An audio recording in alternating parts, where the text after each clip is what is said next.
పూలవరం అనే చిన్న గ్రామంలో సోమయ్య అనే వ్యక్తి తన తల్లి జానకమ్మ, చెల్లెలు శిరీష మరియు అతని భార్య గౌరీతో జీవనం సాగిస్తూ ఉండేవాడు.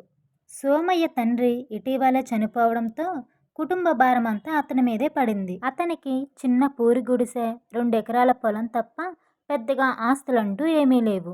ఇక ఆ పొలాన్ని సాగు చేస్తూ కుటుంబాన్ని నడిపిస్తూ ఉండేవాడు.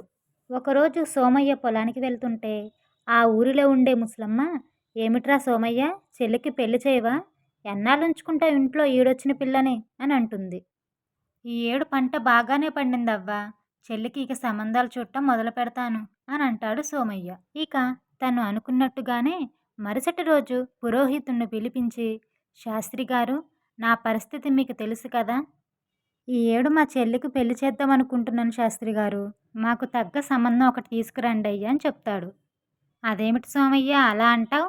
చెల్లికి మంచి జీవితం ఇవ్వాలనుకుంటారు కానీ మళ్ళీ కొడవలు పట్టుకొని పనికే పంపుతాను, అలాంటి సంబంధమే తీసుకురా అంటున్నా. నాకు తెలిసిన ధనిక సంబంధం ఒకటుంది, కుటుంబం చాలా మంచిది" అని అనేసరికి, "అయ్యో, ధనిక సంబంధం అంటున్నారు, అంత స్తోమత మా వల్ల కాదయ్యా" అని అంటాడు. "ఏం పర్వాలేదు సోమయ్య, ఆ కుటుంబం చాలా మంచిది. వాళ్ళకి పెద్దగా ఆస్తుపాస్తులు ఏమీ లేవు, పిల్ల చక్కగా ఉంటే చాలన్నారు" అని అంటాడు. సోమయ్య కొంచెం సేపు ఆలోచించి, "నా చెల్లి జీవితం బాగుంటే నాకే కదా సంతోషం" అని అనుకొని ఆ పురోహితుడికి సరే అని చెప్తాడు. ఇక 2 రోజులు గడిచిన తర్వాత పెళ్లివారు పిల్లని చూసుకోవడానికి వస్తారు. పిల్లగాడు ఒకరినొకరు నచ్చుకుంటారు.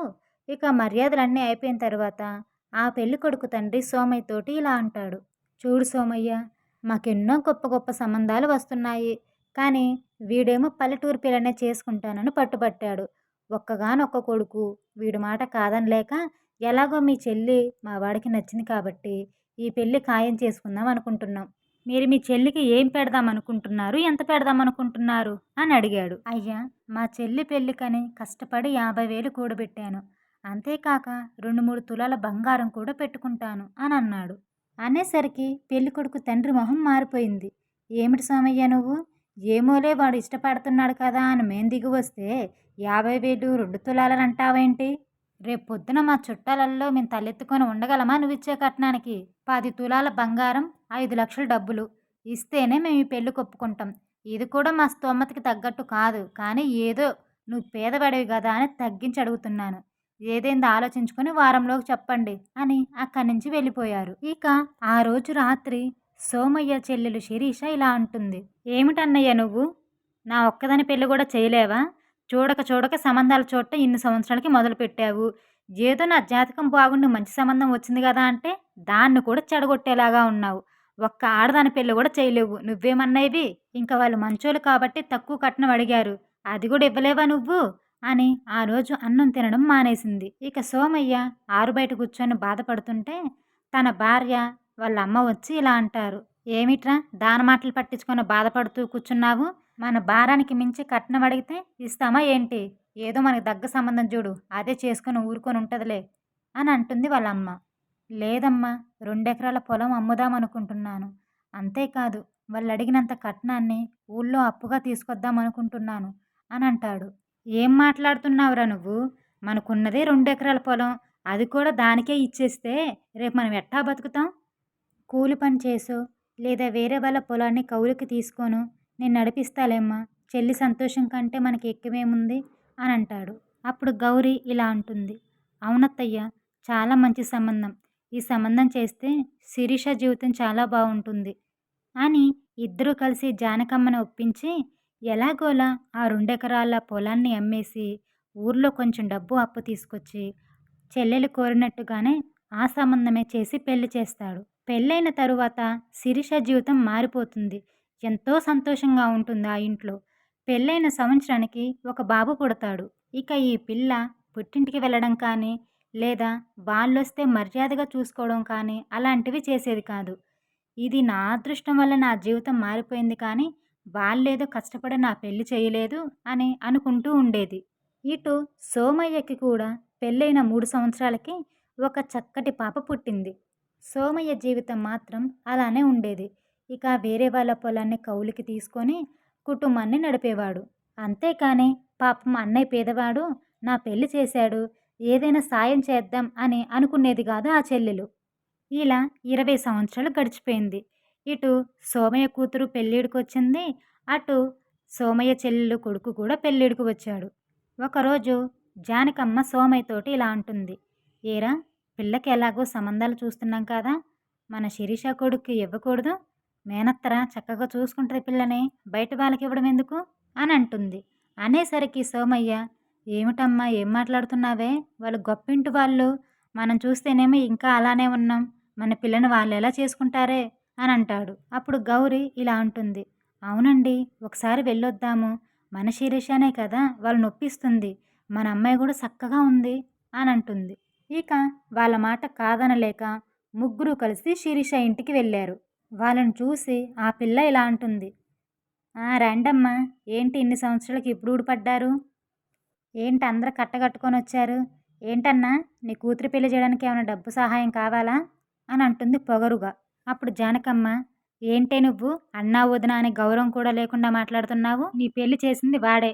వాడి వల్ల ఇప్పుడు నీ జీవితం ఇలాగా ఉంది. అలాంటిది 4 డబ్బులు కనపడగానే పుట్టింటి వాడిని మర్చిపోతావా నువ్వు?" అని కసురుకుంటుంది. అప్పుడు ఆ పిల్ల, "నా అదృష్టం బావుంది కాబట్టి ఈ సంబంధం నాకు వచ్చింది. ఏదో నీ కొడుకే ఆ సంబంధాన్ని తీసుకొచ్చినట్టు, నీ కొడుకే కష్టపడి నా పెళ్లి చేసినట్టు మాట్లాడుతున్నావు. నా రాతలో ఇలా జరగాలని ఉంది, అలా జరిగింది" అని అంటుంది. జానకమ్మ కోపం తగ్గించుకొని నవ్వుతూ ఇలా అంటుంది. "నీ మేనకోడలు రాత కూడా నీలాగే ఉందేమోనే. ఈ ఇంటికి కోడలు చేద్దామని మాట్లాడదామని వచ్చాము" అని అంటుంది. ఇక ఆ పిల్ల అనరాని మాటలన్నీ అని, "అదెక్కడ నా కొడుకెక్కడ? నా కొడుక్కి దాన్ని అంటగట్టడం ఏంటి? ఈ మాట ఏదో నాతో అన్నారు కాబట్టి సరిపోయింది. ఇదేదో మా ఇంట్లో వాళ్ళతో అనుంటే ఇప్పుడు ఈ ఇంట్లో ఉండేవాళ్ళే కాదు మీరు" అని నోటికొచ్చినట్టు మాట్లాడి తను ఎక్కడి నుంచి వచ్చిందో కూడా మర్చిపోయి ఘోరంగా అవమానించి అక్కడి నుంచి వాళ్ళని పంపించేస్తుంది. ఇలా కొన్ని రోజులు గడిచిపోతుంది. సోమయ్య ఎంతో బాధపడతాడు. ఇటేమో కూతురు పెళ్లి చేయడానికి డబ్బు లేక, అటు చూస్తేనేమో చెల్లెలు అంత అవమానించటం, ఇవన్నీ ఆలోచిస్తూ ఉండేవాడు.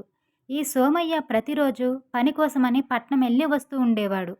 అయితే దారిలో ప్రతిరోజు ఒక చెట్టు కింద కూర్చొని బాధపడుతూ ఉంటాడు. కూతురు పెళ్లి ఎలా చేయాలి అని. ఇలా ప్రతిరోజు వచ్చి ఆ చెట్టు కింద కొంచెం సేపు గడిపి వెళ్ళడం. ఆ చెట్టు మీద ఒక దయ్యం ఉండేది. అది ప్రతిరోజు సోమయ్యని గమనిస్తూనే ఉండేది. ఇతను ప్రతిరోజు ఇలా చెట్టు కింద కూర్చొని ఎందుకు బాధపడుతున్నాడో తెలుసుకుందామని ఒకరోజు అతని వెనకాలే ఇంటికి వెళ్ళింది.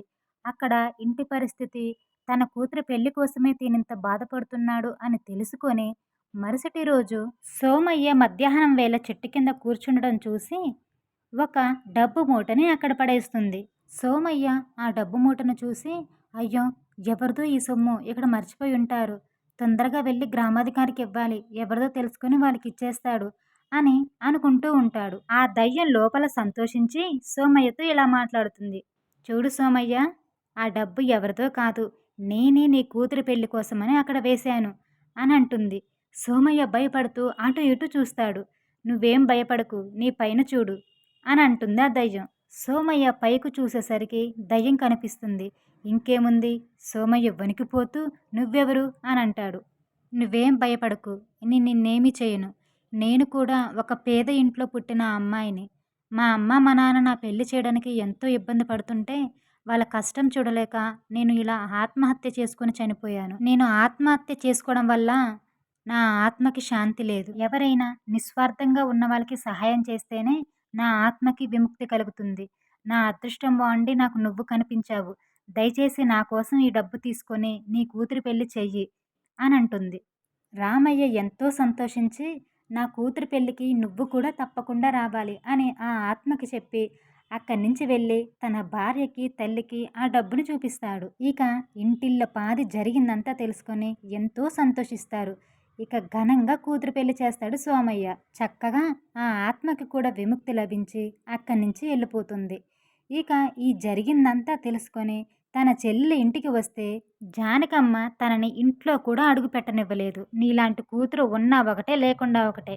ఇంకెప్పుడు నా కొడుకింటికి నువ్వు రాకు" అని అక్కడి నుంచి పంపించేసింది. ఇక తరువాత చక్కగా మిగిలిన డబ్బుతో ఇల్లు కట్టుకొని తను అమ్ముకున్న 2 ఎకరాలతో పాటు ఇంకో 3 ఎకరాల పొలం కొనుక్కొని చక్కగా సాగు చేస్తూ సంతోషంగా జీవితాన్ని సాగించారు. స్టోరీ నచ్చితే లైక్ చేయండి. ఇంకా మరిన్ని మోరల్ స్టోరీస్ కోసం మా ఛానల్ని సబ్స్క్రైబ్ చేయండి. ధన్యవాదాలు.